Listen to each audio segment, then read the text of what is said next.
Pas, pour l'instant, ça n'a pas cette forme-là. Si vous voulez, encore une fois, et pour la énième fois, parce que je répète ça à chaque fois que je m'exprime, l'avenir d'une maladie nouvelle est imprévisible. Donc il faut se mettre ça en tête, c'est-à-dire il y a toujours des gens qui, il y a toujours eu des gens qui ont essayé de prédire l'avenir, vous savez, et en particulier les politiciens, aussi longtemps qu'on remonte, vous savez, les consuls romains avaient un hospice et un aruspice à côté d'eux. Il y en a un qui regardait le vol des oiseaux, l'autre les entrailles des oiseaux, pour leur dire si c'était ce jour qu'il fallait se battre ou pas. Donc c'est toujours pareil, c'est-à-dire qu'il y a une part imprévue, et donc qui s'appelle la chance, où on cherche les signes pour savoir ce qui va se passer, mais tout ça est juste scientifiquement imprévisible. Donc, mais là, on regarde les chiffres. Plus 2000 nouveaux cas en 24 heures. Oui, c'est un rebond auquel vous ne croyez pas il y a quelques mois. C'est très difficile à interpréter parce qu'il y a plusieurs... Ce que l'on peut faire, c'est de comparer par rapport aux maladies qui existent, hein, en particulier les maladies qui sont transmises par voie respiratoire.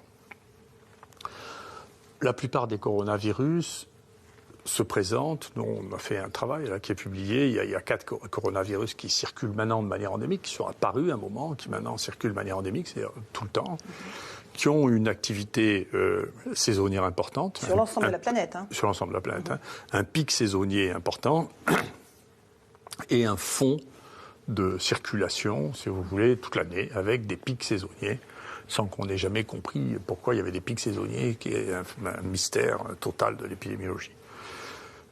Il est possible que ça prenne cette allure-là. C'est très difficile, si vous voulez, de comparer ce que nous on appelle l'incidence à la fréquence d'une maladie quand on change les outils de mesure.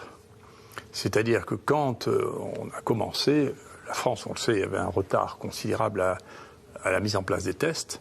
Donc on sous-estimait la fréquence et on surestimait la gravité, puisqu'on testait que les gens qui ne pouvaient plus respirer dans certaines zones, pas ici. Ici on a des données qui sont plus fiables parce qu'on a tout de suite testé beaucoup. Et d'ailleurs au début, on se faisait faire les gros yeux parce qu'on ne testait pas assez. Maintenant, on nous dit qu'il faut que vous testiez encore plus. Je ne sais pas, à la fin, on va quand même avoir une limite à ce qu'on est capable de tester. Il y a eu des centaines, il y a encore ce matin des centaines de personnes devant l'IHU de Marseille pour se faire tester. Oui, mais ça on a toujours eu ça. On a depuis le début, on a eu beaucoup. Donc, si vous voulez, plus vous testez, plus vous trouvez de cas, mais dans les cas qu'on trouve, on est en train de regarder, les cas, ce qu'on trouve maintenant et ce que l'on trouvait en février ou en mars, ça n'est plus la même maladie. D'accord ? C'est-à-dire, ce que l'on trouve maintenant, c'est des formes très bénignes. Là, je viens de discuter avec une de nos collaboratrices qui travaille sur les données de coagulation, qui trouve qu'il n'y a plus du tout de troubles de coagulation chez les gens qui rentrent maintenant. La proportion des gens qui est hospitalisée est beaucoup plus faible.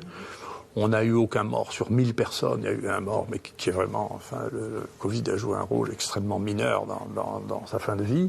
Est-ce